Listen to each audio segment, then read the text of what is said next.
Okay, cool. Awesome. So Zoo, give me a thumbs up when we're good. Okay.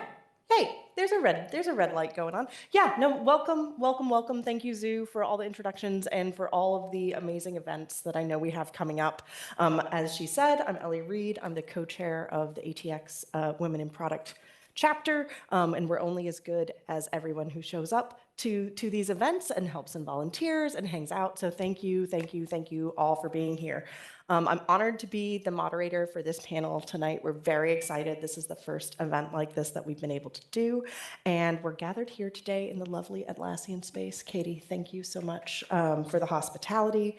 And I think what's really exciting about this is not just sort of the connections that we build through, the networking, sitting, having a drink, eating cookies, doing all that kind of stuff, but really getting the opportunity to learn about some of these journeys into product of these amazing women that are on this panel today, and what that looked like for them, how that resonates with you all, and how it might be able to inform where you all are in your career, whether that's as someone who is aspiring to get into product management, or someone who's looking to say, hey, how can I help other women who are trying to get into this field so that there are more of us? Because I think that's the kind of community that we really want to build. So our panel today is going to revolve around kind of 4 central themes.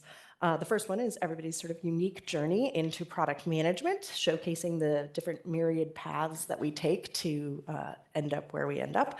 The pivotal role that mentorship and allies can really play in a new product manager's success and ability to thrive and not just survive in this product management journey, as well as some of the nuances of hiring and supporting women who are transitioning into these roles. And there's my phone, but that's fine. And lastly, we'll talk, just get some general advice for people who are starting off on this journey and what that looks like for them. So I'll do some quick introductions, and then as we get into it, you're going to meet all of these amazing women. So I won't belabor it too long, but Katie, here on my left, is a senior product manager on Compass, which is Atlassian's new developer experience platform. She's got over 5 years of experience in product management, starting in IT and moving into commerce systems. I'm losing my mic, and that's okay. And finally into DevOps. Prior to working in product, she worked in customer support operations and as a business analyst. We've also got Upasana, who is a senior product leader at CNN.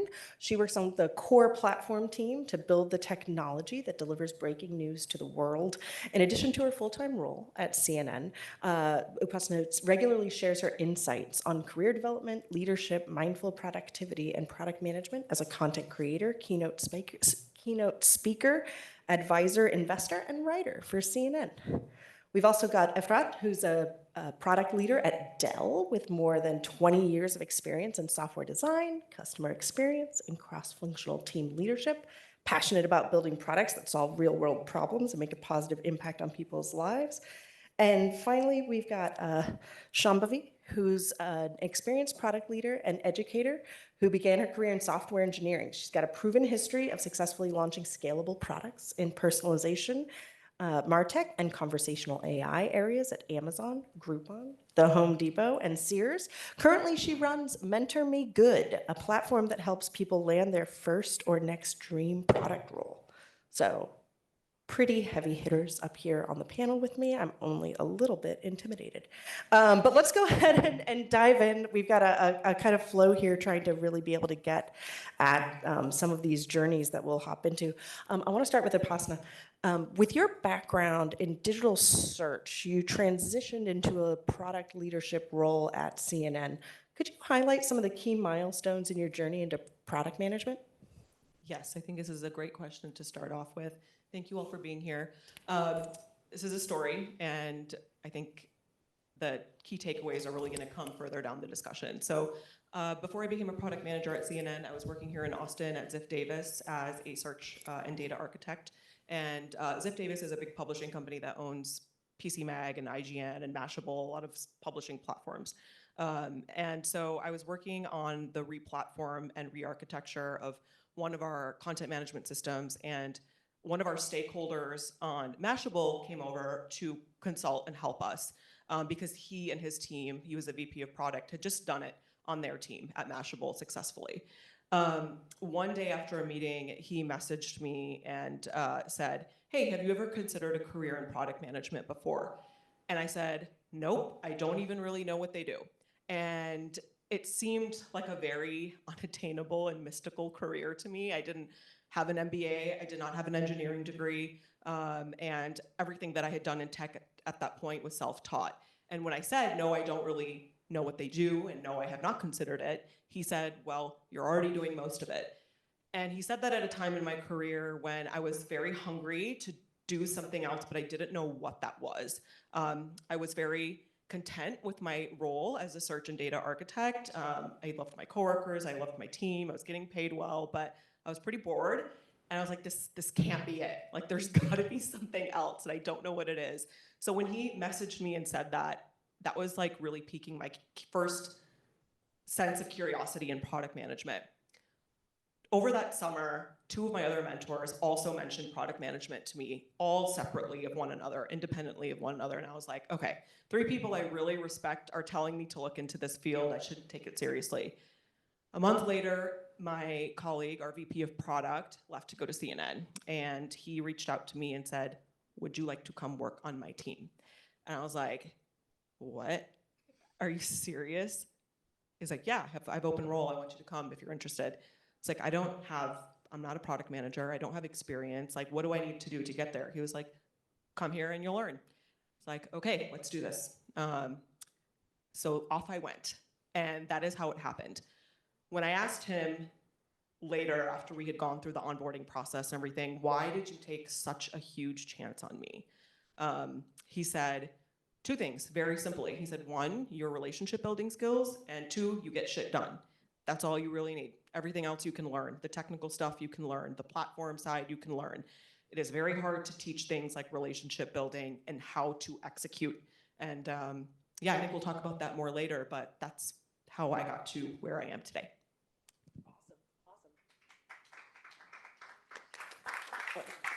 No, that's a great first story, and I think it really resonates. I'm sure with many folks here who are already in product management roles.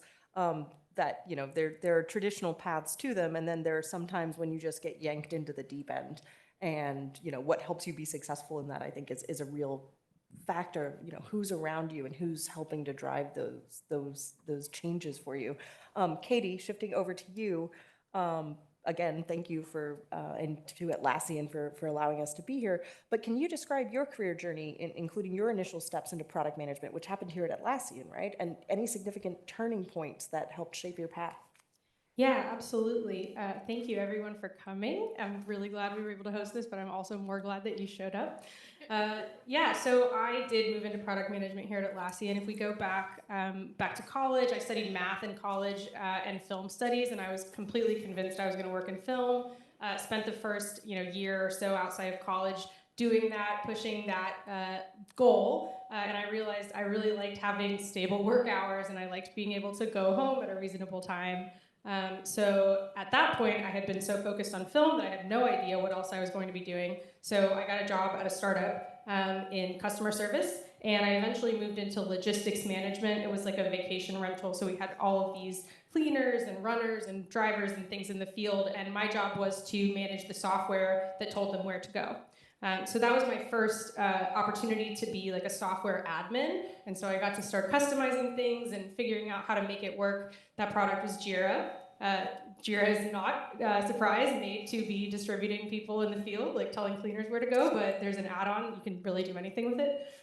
So when I moved back to Austin, I'm from here, I saw that Atlassian was hiring, and I decided to take the same tack. So I applied for customer service roles. I started here on the customer advocate team, which is billing and purchasing support. There are a couple of former advocates in the room with us as well, so it's a really great place to get started. I also did not know what a product manager did. I had no experience in software. I had been to a liberal arts college, so I didn't have any of those skills. But the first time I met one, I immediately thought I would like to do what she does. So I was very lucky, we can talk a little bit more later, but I had a few managers who really took a chance on me and let me have opportunities to take on projects that I didn't have skills to do before. And so I ended up moving into, I managed the customer service team here in Austin for a little while. And then I moved into business analyst role because I ended up liking the project work a lot more than the people management. I didn't have the patience for that. You have to be a really nice, patient person to do that. And so I moved into business analysis, and then I was given the opportunity to be a product manager on the IT team that managed the support services that my previous team had used. So I used that sort of subject matter expertise to get my foot in the door in the first PM role. And then I moved into billing systems, which again was based on my previous expertise in billing support. And then in the last, almost 3 years ago, I moved over to Compass, which is a DevOps product, which I had absolutely zero experience in, but it's been wonderful. So yeah, that's how I got here. That's awesome. And somewhat, oh yeah, round of applause for that journey. And Efrat, Katie was talking about, her journey through customer service and up through business analysis and up through project management. And when you also had a similar sort of transition from those kinds of roles into a product director role at Dell, what were some of the moments that really defined and marked your evolution from those fields into product? I'm not going to describe the full journey because it's going to take 40 minutes on its own. My career has not been traditional. Definitely not, the way landing into product. I started in a consulting company. I worked for a few years in a consulting company in more an area of more relevant to organizational change management. Nothing to do with product management, right? But I did appreciate that time because it gave me foundations to see a lot of organizations, a lot of leadership styles, a lot of leaders, different industries, and it was awesome, right? And then I decided I need to do the switch to software. So I did the switch to software.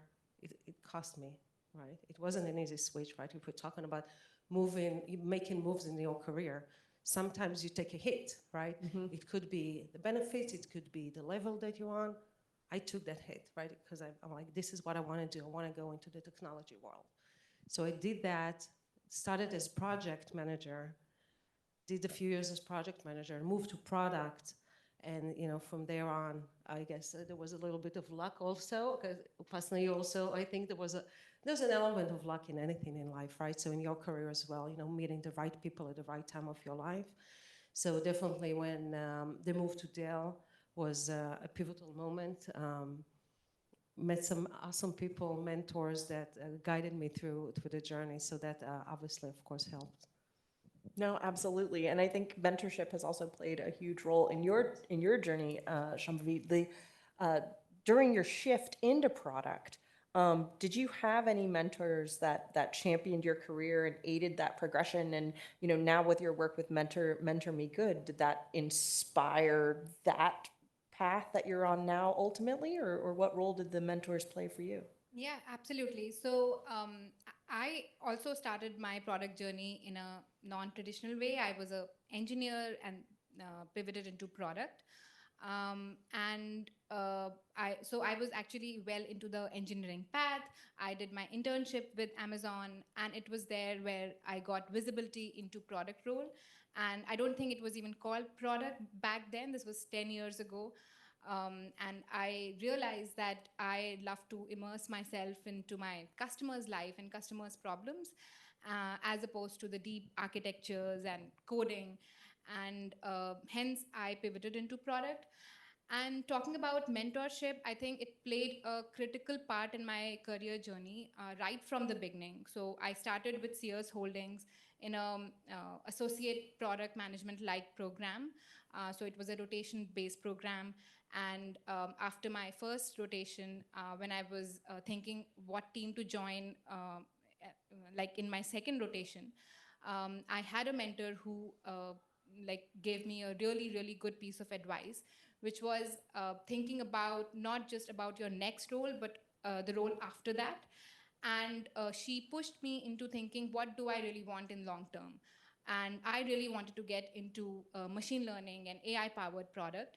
And so the team that I chose was like it was not a very resource heavy team. There was resource crunches. I had to work with vendors, but because of that, I got my foot into machine learning products, and eventually I got a really good, like solid role at Home Depot, where I drove personalization and product recommendation. So I think that was one big like event in my career that contributed to my career. And apart from that, I would say one of the other big things was me joining Amazon. And there as well, mentorship played an important role. Um, so I worked with this mentor who helped me in positioning myself in the right way. I had actually interviewed with Amazon 2 times. And in the first time, I didn't get in. And I thought I did great. I just didn't know. And when I worked with this mentor, I learned that my answers, or the way I was positioning myself, was not deep. Like it was, my answers were at superficial level. And I worked with that mentor, and after that, like my interviews were like a cakewalk. You know, sometimes you are in an interview and you know you have nailed it, and your offer is not a surprise. And that's what happened. And I think that also played a big part in what I'm doing today. So I started this sort of a entrepreneurial journey 2.5 years back, focusing on coaching, helping people land their first or next product role. And during the pandemic, I found myself doing more of these resume reviews and mock interviews on the side. And I saw that there was a gap in the market where people, either they had the academic knowledge but not the real world experience, or they wanted to get into product but they didn't know how. And that's where I worked with a couple of other industry leaders. We have this flagship program, all focused on transitioning and, yeah, helping people land and grow in product. Awesome. Thank you. And, yep, absolutely. And I think, you're talking about growing skills, and there are some of these things that you can help sort of shape where you're going. And Apostol, when you were talking about it, you're kind of like, hey, there were some of these skills that my mentors were telling me, I can't teach you that, but I can teach you everything else. Throughout your journey, these allies or key individuals that you had, what other kind of guidance and support were they able to give you in your journey, especially when you transitioned over to CNN? I think there's a distinguishing factor between the types of people that support you. So there's mentors who, they're kind of like teachers, right? They guide you, they can give you information. But what really made the difference in my career were my sponsors, like the people who took a chance on me and advocated for me, said my name in rooms when I wasn't there, put me on projects. And I think that is a key piece of any career journey, is like having a sponsor in addition to mentors. I also think with mentors, you can have a variety of them across different skill sets, and they don't have to be in your organization. But a sponsor is someone who has authority and power within your organization, who can get shit done for you, right? And and that's the reason I left. I didn't go to CNN because I was so hungry for a product job. I went because of my boss. And I went because I couldn't believe someone was taking such a massive chance on me, and that is so rare to find. And when you find people like that, and it happened to me once before in my career, 10 years before that, when someone took a chance on me and put me in the rooms and the conversations and the projects that gave me visibility in the organization.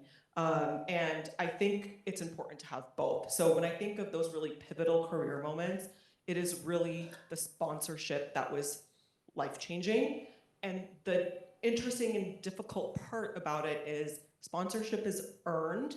You can't just go to a meetup, build a relationship, and have a mentor, right? And sometimes a mentorship can be as formal or as informal as you want it to be. Whereas sponsorship is like, this person is your advocate, your champion inside the organization. Sometimes it's your boss, sometimes it's not.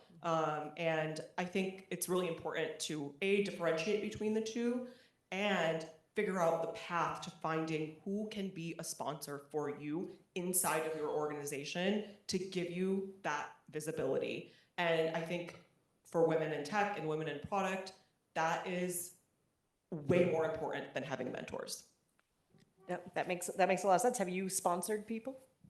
Yeah, with my little influence that I have in a massive organization, yes. And some of the ways that you can do it when you are not at the high ranks, right? One thing, as a product manager, you are inherently a leader.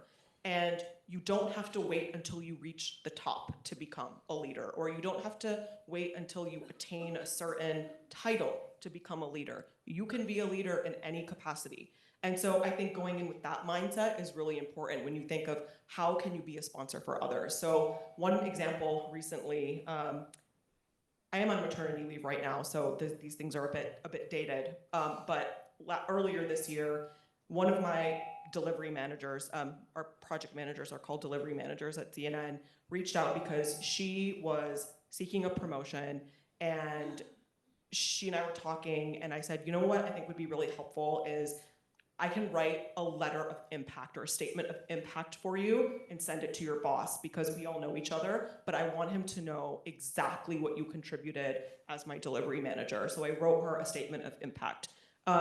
Little things like that go a really long way when they are not required. And I think that's when you think about sponsorship, it's like giving a voice and helping people step into their power in ways that they cannot do themselves, right? She can advocate for herself and say, I did X, Y, Z, and that's wonderful, and you should absolutely always do that. But when someone else can come in and vouch for you and I put my name on the line for her, that is another level of credibility that builds your influence, builds your presence, and also it opens you up to those types of opportunities. So how can you openly give kudos to people? It's like as simple as that. Like these things are all free, simple ways to be a leader. And the thing about this is not only are you helping other people when you do it, you are establishing yourself as a leader, because that is what leaders do. They create more leaders. And in product, I think that is really important when we talk about having influence as a product leader. What's one of our biggest grievances? Stakeholders that don't listen to us, right? Why aren't they listening to us? It's because you probably haven't built the trust with them, or you haven't built the relationship with them. When you can establish yourself as a leader that is there to support others in addition to the product you're working on, I mean, it has ripple effects across an organization, right? These little things like people see and notice you do, establishes yourself as an authority no matter what your title is. No, absolutely, absolutely. And I think especially it kind of depends on the organization too, in terms of how those power and influence structures work, and being able to navigate within those is an important part, as you said, of not only getting the right products built at the right time, but also making sure that the right people like have the opportunities that they're able to take on. Efrat, who were some of the influential figures or networks in your journey that played a pivotal role in your growth within the product world? And were there individuals that you relied on during your transition to really help you get where you wanted to be? Yeah. So yeah, there were two people when I joined Dell. One of them was my manager. The other one was a senior product manager that adopted me. Right, it was my buddy and taught me everything. And they're both of them my mentors till this day. And they are exceptional leaders. What I loved about them, especially that they had product vision, how a product should be built, what should a product team look like, what is the product role, what is the product model. They had such an amazing vision, it was contagious, right? Oh my God, I want to do that, and I want to do it here, and I want to do it on this team, right? So, that just, I just went with them, and with all the excitement and everything. And until this day, both of them are my mentors. And every time, when there's a conflict that I'm thinking how to solve, or promotion that is on the agenda or anything like that, I talk to them and get a lot of support and a lot of good advice. And sometimes critique, right, feedback. And I think, as a person, not necessarily a product manager, this is a very critical thing, is to receive feedback, solicit for feedback, listen to it, accept it, right? Not, not getting defensive, not push back. Really listen, especially from people that you know that love you. That you know, like those two people, every time they told me something, I never took it hard, right? I never took it as an insult or anything like that. It was always from love, from a place of, hey, this is how you can do better, this is how you can grow, and always accept it like that and surround yourself with people like that, people who want good things for you, and then the things they tell you, they come from a place of love, so you can accept them and work on that. Awesome. Awesome. And Katie, can you shed a little bit of light on how Atlassian kind of like as an organization helps support your transition? Because I think that's something that's really important as well. It's not just a one person, two person sponsor job that says, hey, I put you in this role and now do it. But what role did Atlassian as an organization play? Yeah, so Atlassian, I guess there's a couple facets to this. Atlassian is very supportive of internal mobility, especially when I first started. There were less than 100 people, fewer than 100 people in the Austin office, and we were hiring like crazy, right? It wasn't the economy that we have today. So there were a ton of opportunities, and they were very encouraging of people who wanted to seek out those internal mobility opportunities. But I think the thing about Atlassian, and I'm sure this is true about other tech companies, is that those opportunities exist, but to Posna's point, like you have to find your sponsors who are going to put you up for that. But even before that, you have to ask for those opportunities. And I think that was something that I sort of stumbled into, and then realized it was a very successful strategy. But I started just talking to people and saying, hey, this looks like a really fun thing. Can you help me with your experience understand like what skills I'm missing, or is there an opportunity for me to do this role on a project on your team, even though I'm not on that team? So I think especially for people who don't have the title yet but are interested in moving in, being vulnerable, speaking to someone who trusts you and cares about you, and saying this is an opportunity that I would like to go for. Can you help me?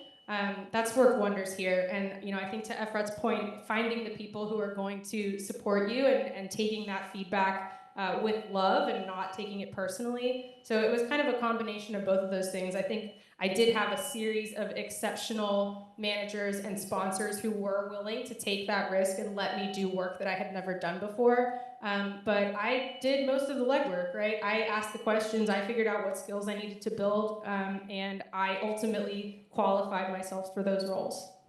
I think also that's like an amazing positive feedback loop, because like the more you ask, the more you succeed, the more your sponsors, your people are going to see you succeeding, the more opportunities you're going to get, and it perpetuates. And I agree.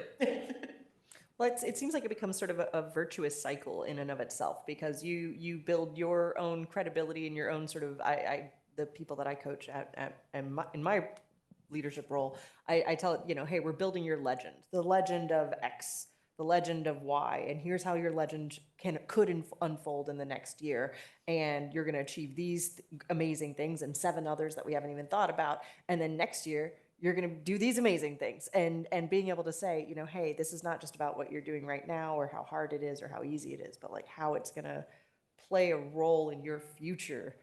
I think gives people it can give them a lot of hope and excitement about things, especially when, Katie, you're kind of talking about building new skills. That can be hard and it can be scary, especially when you see, hey, there's a big gap. I mean, was that something that you experienced? Yeah. In that? Oh, absolutely. I think there's a lot of imposter syndrome that happens. And I don't know, I mean, I certainly felt this, like as a woman, I did not have the ego, potentially. I did not have the confidence that some of my male counterparts had. And so I had to learn real quick how to take feedback, because I wanted to get to that level of confidence, but I had to earn that confidence. So it was absolutely like an intentional goal to learn how to take that feedback and to put myself in situations where I could build the skills, even knowing that I was probably going to mess up a lot on the way there. Yeah, no, definitely. And Shambhavi, in your role where you're kind of doing a very intentional coaching of people, and what do you do when people come to you and say, hey, I'm interested in moving into these kinds of roles. I'm interested in interviewing for them. I don't quite have the skills. What are some of the pieces of advice that you would share with those folks? Yeah, so there are a bunch of things, and it really depends on what their situation is. So, for example, if someone is looking to transition from a PM adjacent role, first need to understand like what is their motivation, like what is driving towards driving them towards product. Is it something that they want to like run away from their current role? Is it like a burnout situation, or do they really want to get into product, right? And once we figure that out, like I work with them to create a list of roles and companies that they want to get into. And I think we spoke, like there was a discussion on looking at your own team. I mean, often when we talk about transition, we always look outside, but that's not always the case. And I think women, so in my experience, a lot of women actually, they don't do a great job of self advocacy compared to, like, they do a great job in advocating for others, but when it comes to them, they don't do that. And so their leadership management, they're not really aware of their ambition, right? They might be a business analyst wanting to get into product, but they won't talk about it. So I think that's another area where I work with them to articulate their goal to the leadership, have an action plan. And if it's the case where they have to look outside, I help them with positioning themselves. It starts with the resumes, starts with what the application strategy would be, leveraging the network. And even if they're not a product person right now, but a lot of things like, I was talking to someone and Ameya, I was talking to her, and she is an engineer, and a lot of times building consensus within the stakeholders is something that is a transferable skill. So you're not a product person, you're an engineer, you definitely have done some conflict management. There could be a tech design that your peer has proposed, but not you don't agree with it, and you present your point. So there are a lot of ways where you could highlight the product skills. You could also build on the core competencies, like how do I extract insights from data? So how practically in realistic ways we have done it, or other product people have done it. So like creating those product thinking or product sense. And yeah, these are some of the ways. um, and sometimes I also work with people who have transitioned into product, but they have some challenges in navigating in the initial months. Because if someone is new, they will have to focus on the core skills, but also focus on understanding where their product fits in the overall company strategically, and also then build those stakeholder relationships. So it gets a little bit overwhelming. So when a mentor comes into picture, helping them create that action plan, that's super helpful. And then the most obvious way is that I help people is actually that interview prep. So mocks, like in today's market, job market, I would say it is more like a marathon than a sprint.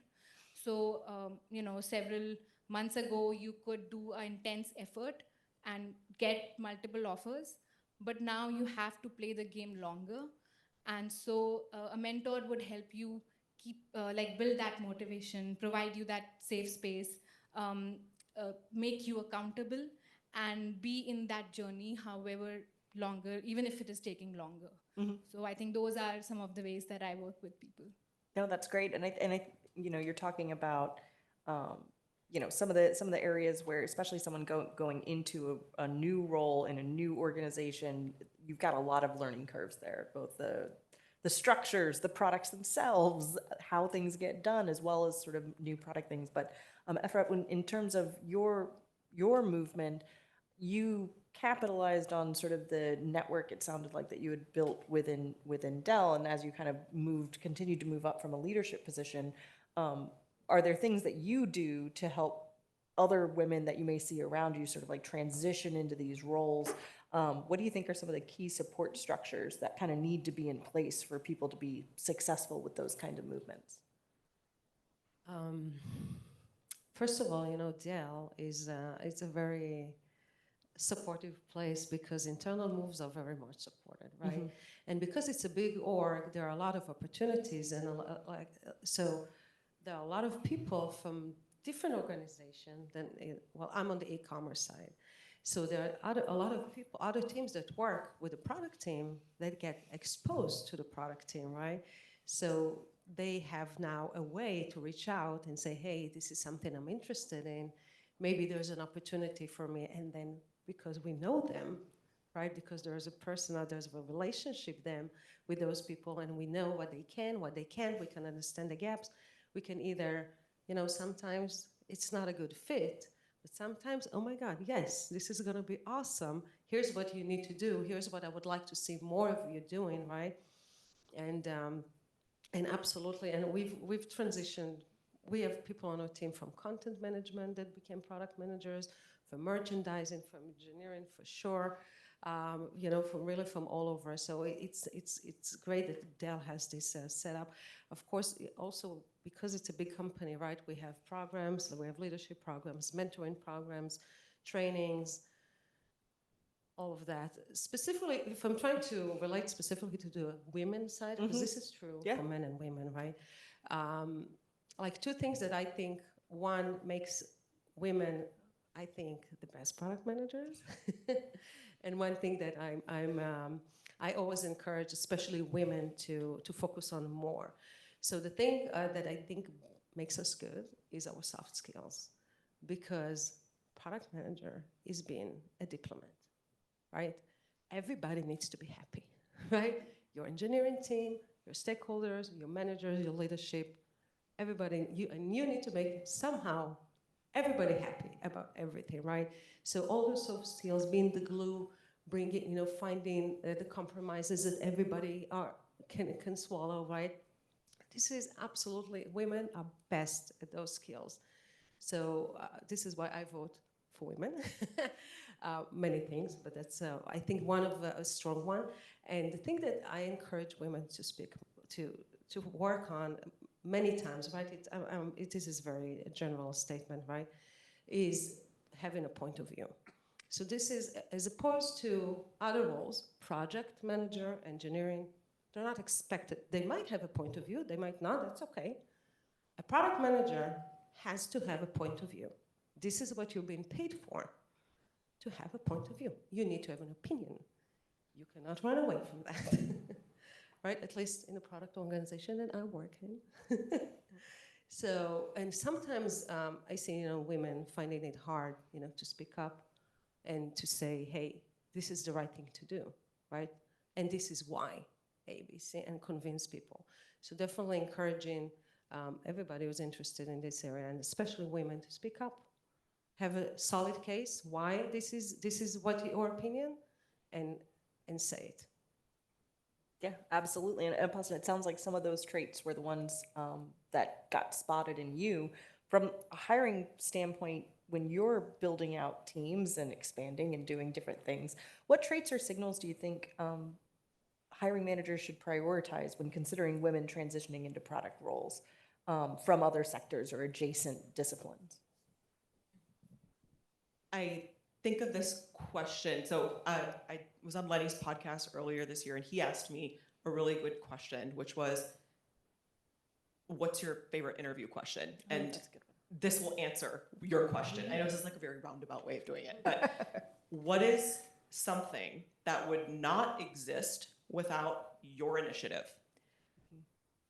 If the person can answer that and give a tangible, I don't know, feature or outcome, I mean, that in itself shows that, like I've been saying, you can get shit done. And early in your career, especially when you transition into product management, that skill, like, it doesn't matter what frameworks and tools, like, all of that doesn't matter if you cannot execute. You can read all of the philosophy and theories on product management you want, but if you cannot ship, you shouldn't be a product manager. And actually, that team is gonna be better off without you. So when you think about transitioning into product, or from, or moving up in product, especially in early career, and especially on the IC side, when you're not people managing, you have to have stuff to bring to the table to show that you executed. Everything else is secondary. So that's what we look for. And you can see potential and stuff like that, right? Like you can see if you came from being an engineer or a business analyst, or in our case, we have journalists who are even transitioning now into product management, like what hand did you play in building something, or what initiative did you start, and did you collaborate with engineering on? And again, it goes back to kind of this phrase that I always keep in my head is, you don't have to wait till you reach the top to be a leader. I think about that in the sense of execution, right? Is like, you don't have to wait around for conditions to be perfect, or you don't have to wait for someone to tell you what to do. You have the agency to assess a situation, know what players you need to get involved, get your stakeholders on board, and just go get it done. Like, and I think one thing I learned at a massive legacy organization like CNN is product discovery can keep you spinning forever and ever and ever, and you will move nowhere for years. And we were in that situation. And I made it my goal and objective for my first year that I was at CNN to build really, really strong relationships with my stakeholders, deeply understand their pain points, and then go fix them. That's it. There's no other conversation that needs to happen. And also getting engineers on board is really important too. But again, if you can get your stakeholders on board, everything else falls into place. And so it goes back to that same question my boss answered for me of like, why did you take such a big chance?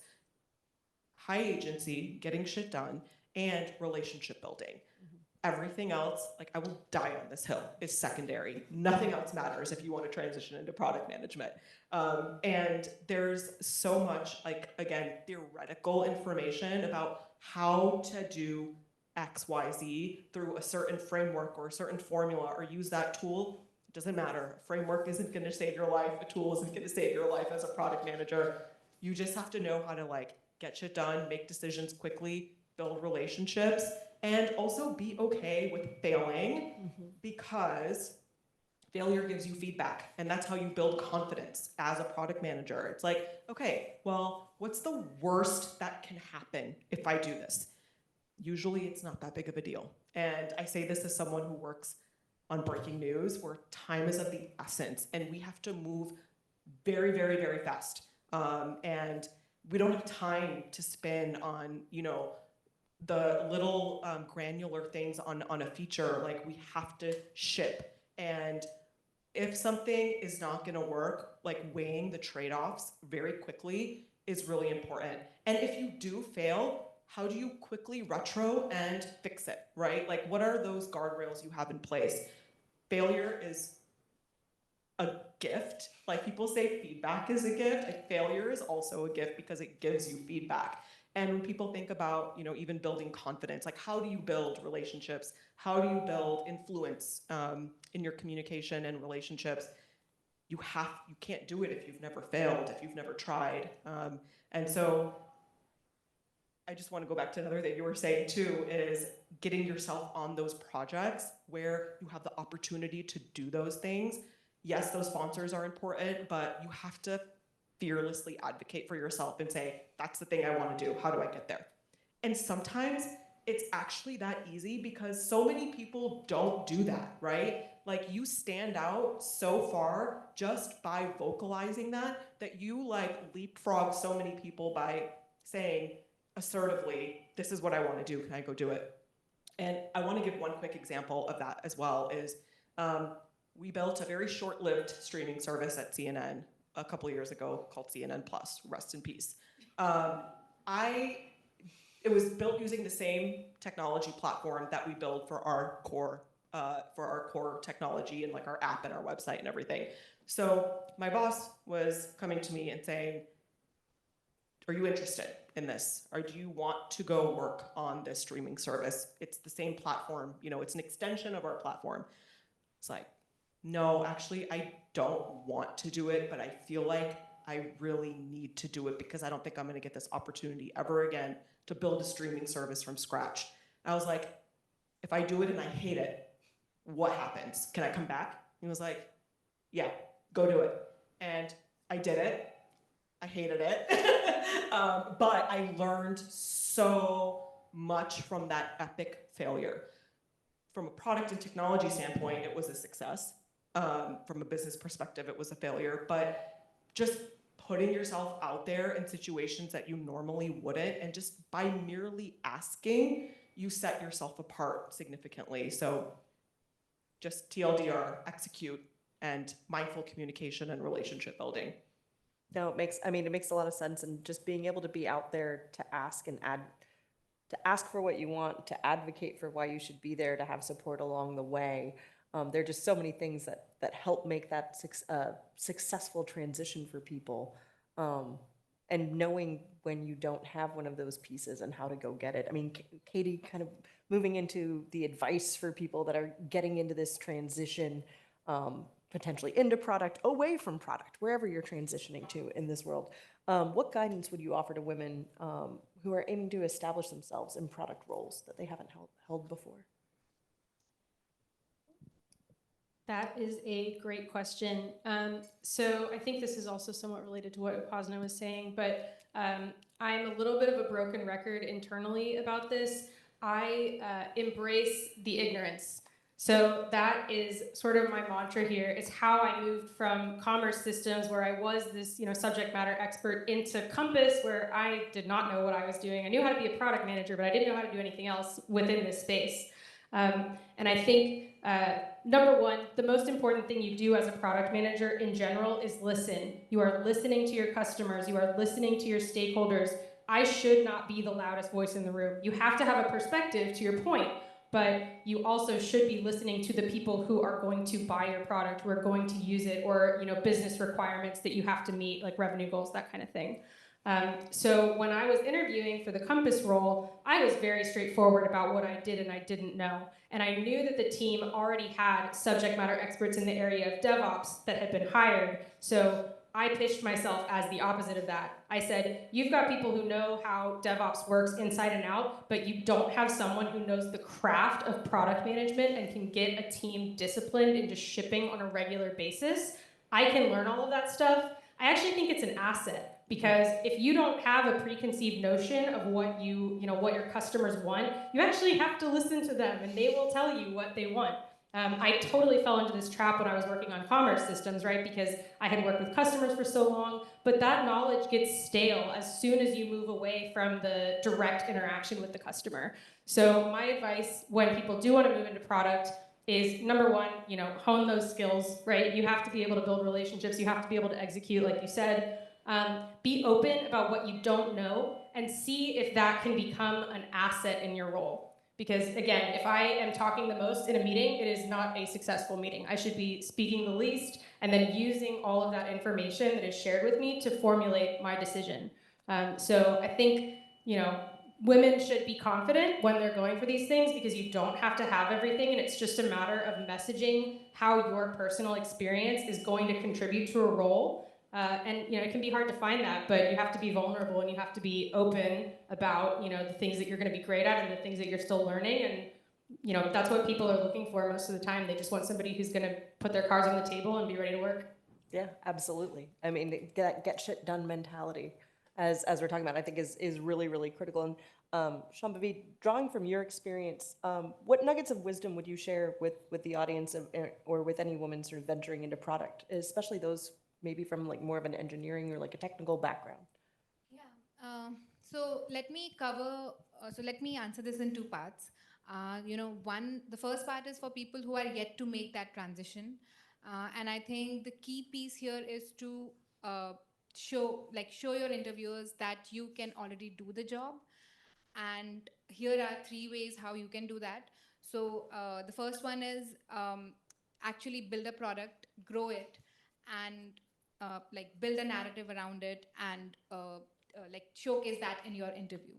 And going with the example, I worked with someone who was an engineer, and this was the time when COVID-19 was ruling our lives. And so this engineer wanted to get into product. And a lot of people, so we had a brainstorming session on what he could build, and in a short span of 1 to 2 months, and grow it to a level where he could put that in the resume. And he came up with this like really good idea where he built an application to help people book their COVID-19 vaccination shots. And this was not like in the US, like in India, it was very different, very challenging. And his application was like a 10x improvement on the government website. So a lot of like UX improvements, the availability and everything it was pretty smooth, and he was able to get like a lot of people use it, like appointments through his system. And within like for 3 months, he had over 10K people using it. And it worked great for him because he was able to use that story and build a story around it and get into product. The other thing I would say is just not just focusing on the story, but actually building your product skills. So if you're an engineer, try and understand like why we are doing something. Because in a lot of organizations, and it could be different in different organizations, but when the why has already been decided when the engineers get the feature. And I think that's where the engineers need to really adopt that product mindset and really understand like why are we building this in the first place? How is it going to impact the company, the success metrics? What is the North Star metric of the thing that I'm building? Um, so apart from that, I think for people who have already made the transition, I think one thing is, and I'll share the lessons since I also transitioned from engineer and did like a ton of mistakes. So the first thing I would say is, do not use your engineering skills to make the product better. That's not your job. And because sometimes it just comes naturally, like you're good at something, so why not use that, right? And as a product manager, you should be focusing on like the customers, the roadmaps, and working with relevant teams, including the engineering. But you should not be owning the tech design, the architecture, and those sort of things. The other thing is being attached to features, like instead thinking in terms of impact instead of features. So as an engineer, if you create an API or you build any service, you own a feature. And so the thought process is like that, that the feature is the most important thing. But as a product person, like even if you're building some engineering marvel, but it's not really moving the needle for the customer, it's not worth it. And so as someone who is transitioning from engineering, you need to focus on like using your engineering resources effectively so that they're not like putting time in these sort of things. And the third thing would be to actually capitalize on your engineering. And this is sort of opposite to what I said in the first go, but let me explain. So a lot of times, like our product manager needs to influence the tech design. So for example, if you're building a feature on a home page that has that has to load in X microseconds, let's say. And if you understand how the systems are, you ask the right questions. Your feature is going to go on homepage. What is going to be the load time for it? So that's the right question to ask. That's where you bring in your engineering as an asset, as opposed to doing the engineering work. So I think, yeah, those will be my pieces of advice. I actually couldn't stop myself in just making one point. I think, Upasana, you mentioned what is the one question that is the most important thing, which is that if you are not in the picture, would the thing still get done, or will it still be shipped? And here, I think that's where we use it in story creation, and we call it a hero factor, which is that when you are writing your stories and you read your story, and if you think that you are not, the hero factor is missing, which is if you are not in the picture, the product will still get done. That means the story is not good enough. That's just one piece of advice I just wanted to, plug in. No, I think that's great, and it's a lot about what inspires teams, what inspires movement, what inspires businesses, what really kind of moves the needle, and that's what product managers do. I've asked a lot of questions over the last while, so I'm going to stop. We have a little bit of time for other Q&A. So first off, thank you so much, everyone, for sharing. your journeys. And we have a microphone up here that we can, I think, safely throw to people. It's on. So if anyone has questions, we've got about 10 or 15 minutes for Q&A.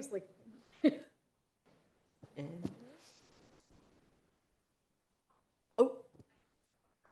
Look at it. That worked out. Oh, yeah. Yeah, it's literally designed to be dropped, so you're good. Yeah, Okay, good. we're good. We're good. I think But I just speak screamed. I into don't think it. I need a mic, but my first question here is, how do you ask for feedback? I know that the conversation today was like, get feedback. Sometimes I struggle with, how to ask it and not getting enough of it. So what are some suggestions, or how have y'all asked for feedback in the past? Katie, that seems like a great one for you to jump on, and then we can go down the line. Be specific. So if you want feedback, you should be asking for feedback on something. I think it is quite, intimidating to just ask for feedback about your general self at work. Like, that is definitely an ego hit, right? But if you have a project, or if you have something you're going to approach, and you have history that they can give you feedback on, I would be very specific. And you can even say, this is the kind of feedback I want. I need to know how I'm doing with this skill. I need to know how I'm doing with this skill. I feel like I didn't do great on these success metrics. Can you help me figure out like what I could have improved on? There's not a wrong way to do it, as long as you are approaching it earnestly and you actually want to hear the feedback. So I think knowing what you want to get the feedback about, and also, just actually internalizing the feedback and understanding that it's always well-intentioned, or at least it should be. And if it's not, don't ask for feedback from that person. Anyone else want to take a go? I want to reiterate the hyper-specificity is so important, because asking, how did I do on this versus I built this was the outcome, I wish it was like this, here's where the gaps are, where could I have improved, are two drastically different questions. The only way to ask those hyper-specific questions is knowing what your objectives are as a product leader as well. So like, what are your success metrics? You have to know that before you can ask for feedback on them, right? So there's some prerequisites also to asking really specific questions. What goals are you working towards? What's your mission? What are your metrics of success? Based off of that, you can build really, really specific questions to ask feedback on. I have a little different tactic. So two things that I do. One, people that I work with closely, and I appreciate their opinion. Let me back up just 1 minute. I don't know if you guys have that too. A lot of companies, there's like a peer review, and you get anonymous feedback once a year. So I read that feedback, and I have nothing to do with it. This is personally me. I look at it, those words, and okay, I don't know what to do with it. It's not actionable for me, because I don't remember. I'm like, okay, when did this happen? I have no idea what to do now. I'm speaking for myself, right? So going back, so people that I appreciate and I feel comfortable with, and I feel confident, as we said, that they love me, right? And they care about me.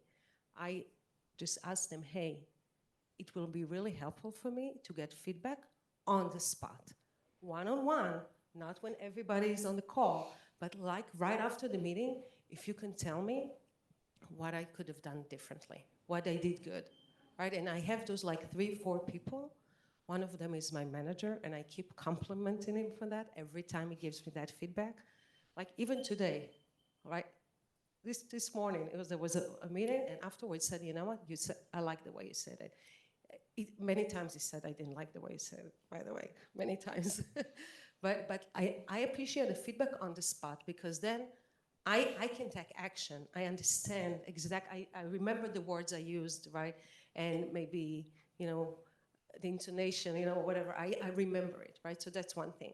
The second thing that I tried several times, it didn't work always, it wasn't consistent, is every, few months from people that I work with, but not as closely, and maybe not like, people that I feel comfortable really, because it's being vulnerable, right? Like asking like that for this immediate feedback, it's risky, right? So people that I don't feel I can take that risk. So every few months, like a year maybe, depends on the person, I would ask him, hey, it's really important for me, very direct, it's really important for me to get better and improve. I would love if we can sit next week so and give them time to think about it, right? It's not, oh, I meet them, this is our one-on-one, tell me what you think about me, right? No, I give them time. Tell them, hey, no, next one-on-one, I would love to, if you can give me some feedback and things that I can do better, right? And this is not consistent. Sometimes it works, sometimes it doesn't. Awesome. Other questions? Ooh, a safe pass. I'm gonna make it a little bit easier. um, Two things first. Apasna, thank you for existing. I'm here because of you, and I was telling a few folks over here about who I am, and it's just so cool to see someone like myself there. I haven't seen, I've been in this industry for 8 years, and I haven't seen someone like myself on the other end, so this means a lot. And that too in our new year. This just, I was so nervous coming here, and I'm so glad I did. Something I wanted to ask is, I've been in rooms for 8 years where everyone is hungry for those opportunities, for those projects, and I've asked for those opportunities, I've asked for those projects. Sometimes I've been lucky enough to get them, and if I do get them, I feel like I haven't gotten the credit for the work that I've done, or it goes to someone else who they think could handle the risk better, and I'm left doing the project that they know I'll do very good on. Like, you become, sometimes if you become too good at doing something so well, is that they hand you those projects because they know that you're not gonna make a mistake on it.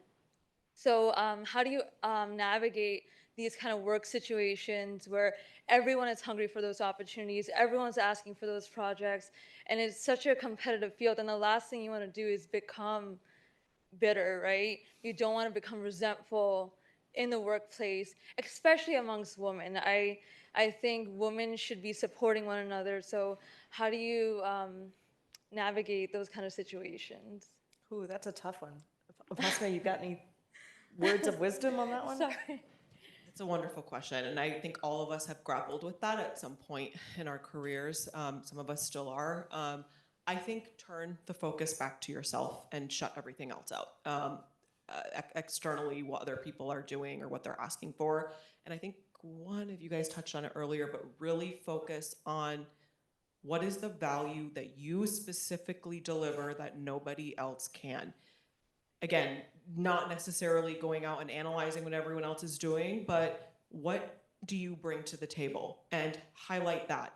And when you're asking for those opportunities, I mean, there's so much in that ask, right? It's not the why and the intention behind it is, and who you are asking is really, really important. So I think, and it's hard to say without knowing your whole situation and work environment, but that's why having a sponsor is so crucial, because they make that happen for you. That is someone you can go to and say, that is a project I want to work on. What do I need to do to get there? Like, I want to do it. I'm the person for it. Here is a list of all of the things I have done to show that I am the right person for it. Now show me the path to that place.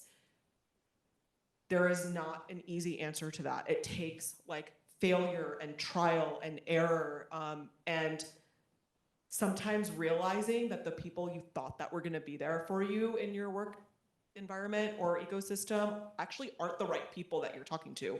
Sometimes it's not your boss. Sometimes it's someone adjacent or another stakeholder.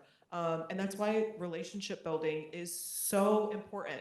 At the end of the day, that opportunity is going to come from someone higher up somewhere that can vouch for you. And the only way to get on their radar is to continuously advocate for yourself, be able to show tangible outcomes that you have delivered. That's why I keep harping on, if you have nothing to show that you've delivered, then people cannot vouch for you, right?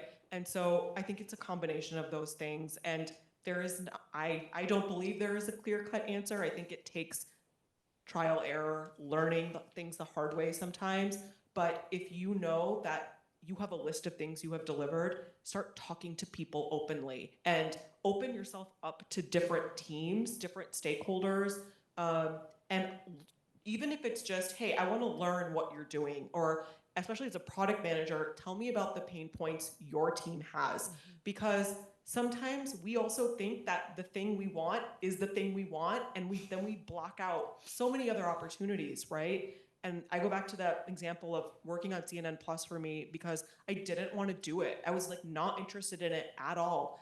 And when my boss came to me and said, you should try it, it's a once in a lifetime thing, I learned so much from it. And you were talking about it too, of like, you know, I was like, I don't know anything about streaming technology. I don't want to do it. I don't know anything about it. But when you remain open to like the things that you might not expect or that you think you want, you become an even better product manager, because I think the cardinal sign of a great product manager is being able to seamlessly shift between products, industries, disciplines, like, and the more you do that, the more street cred you build for yourself. Yeah, no. Very roundabout. I hope that helps.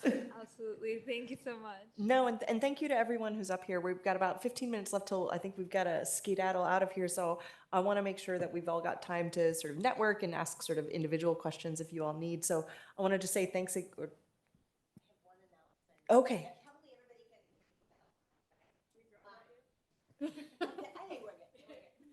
Please make sure you're actually signing out when you're leaving, not just leaving, because then you need to make sure you have exited the same, right?